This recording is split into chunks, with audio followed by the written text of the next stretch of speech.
একদম ফ্রেশ। এগুলো হচ্ছে ভেজ কাটলেট, আর নিচে যেগুলো রয়েছে না এগুলো চিকেন কাটলেট। তো এই সেই দাদা ভাইয়ের দোকান। চা দিচ্ছে।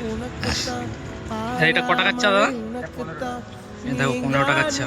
তো আজকে আমরা এসেছিলাম দেউলিয়া বাজার। তো বাজারে এসে কী খাবো এই করছিলাম।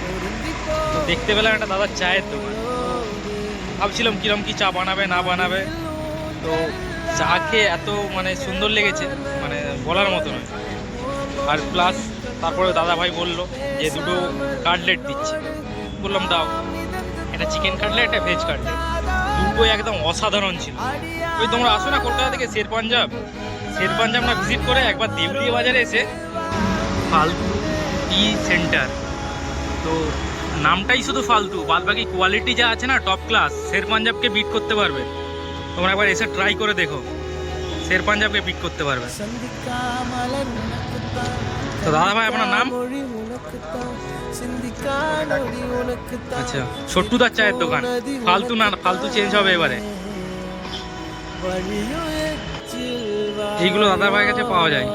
সব দামগুলো দেখতেই পাচ্ছ, 10 টাকা, 15 টাকা, 20 টাকা, সব 10-15 মানে 35-এর ভেতরে সব চা পেয়ে যাবে, সব রকমের। কিন্তু শের পাঞ্জাবের থেকে আমার যেটা মনে হলো একদম কোয়ালিটিতে ফাটাফাটি কোয়ালিটি একদম।